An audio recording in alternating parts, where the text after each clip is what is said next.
Joker Folie Deux was so close in being pretty good for me, but just its build up and peak paired with its bizarre and out of place ending just made this feel like a movie that was just a glorified money meal. And I will start with some worries that I had going into this movie, and that first one is the musical element.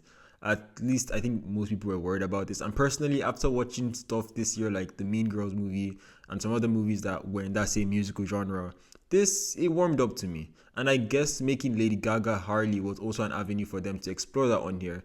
And see, in terms of the Joker character and tone and everything, on paper, creatively, it was not a bad choice at all. But the execution, that's the problem. At times, just showed why most people will probably hate this. Out of all the musical numbers here, there are only two that really stood out for me. The first one was the first one that had Lady Gaga and Joaquin Phoenix when they set the whole prison on fire. That one was really good. The musical crew were on their bag there, and also just like it fit the tone of like what was going on in that scene. And there was also this one again in the courtroom when he was having this daydream. There were a lot of dream sequences with him and Lady Gaga, but this was the only one that I feel like I connected with. I just felt like those two really worked here and helped to tell this story from this different way or this different point of view. But at times it just did not carry that same weight and just felt out of place. Like for example, the first musical number in particular, especially when it's just Joaquin Phoenix, it just felt corny. But I'll praise the fact that like that first song in particular, Joaquin Phoenix, he did a really good job there. I guess it's him singing, but obviously with technology nowadays, anyone can sing well. Come on, Mexico, let's go. And speaking of Joaquin, let me just talk about characters now. He was great as ever. We see a bit of his body transformation at the start, but we never see that again compared to the first film. I also think there was particular aspects here that I will delve into later that I just loved when they showed those like parts of this embodiment of this character and just looked like he was having a fun time with this performance as well. Brendan Gleeson also in this. His character, albeit would admit it didn't really add anything to the story, but it was a fun appearance from him, especially at the start. And as the theme of this movie, he lost his spark towards the end. I think they didn't really know what to do with his character. Also, Lee Jill played like a little role he was in the first film, I think, but he played this little role as a witness in this film. He played Mr. Puddles. Was one of my favorite appearances on here, shared with what was also one of my favorite moments in this entire film. And then there was Lady Gaga, who this whole film is technically centered around, from the start till around the end. And I think she did everything to her best ability, given what she got. Her singing was obviously great. It's freaking Lady Gaga. But that's the thing. I don't know. For a film that was supposedly supposed to be integral around her character, her appearances were just a whole lot of nothing. Even when Arthur Fleck lost it at the end, it just didn't move me. I didn't care about what happened. And it's crazy too because they gave her a really, really good opening. So it's quite weird that they managed to mishandle her character, especially since she was supposed to be that drive for Arthur in this film.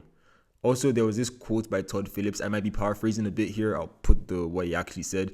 But it's something in the lines of this Joker was just a regular guy and he never had that chance to be that prince of crime that we see in, let's say, freaking The Dark Knight. And good job in spoiling your movie there. But it's kind of funny because there were aspects of this movie that it felt like it was leaning towards that kind of direction in him taking up that Joker persona and being that prince of crime with everybody like being on his side, like not everybody, but like all the crazy people being on his side. Like we see Harley Quinn, for example, being on his side. There was this part towards the end.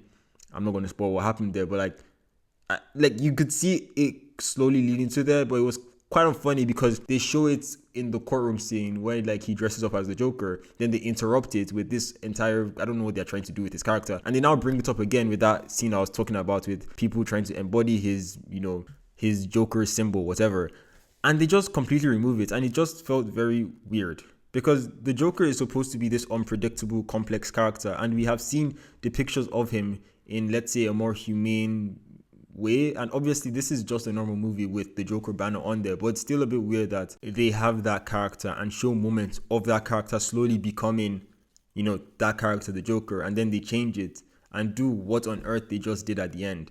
And I really do not want to call it lazy, but that was just some DS.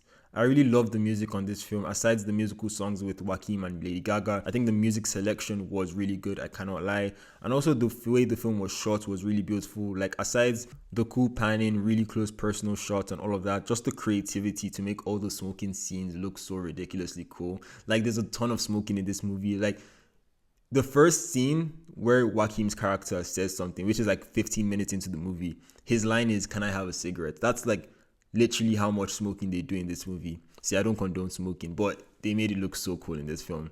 But yep, Joker 2, as I low-key started to expect upon its release, it disappointed me. And it's pretty crazy because I went into this thinking I was gonna hate it, and the first 90 minutes I enjoyed it when it was trying to do whatever it was trying to do. But then you have to find a way to make your whatever end well, and they just couldn't do that. Thank you for watching this video. Like and subscribe. Peace.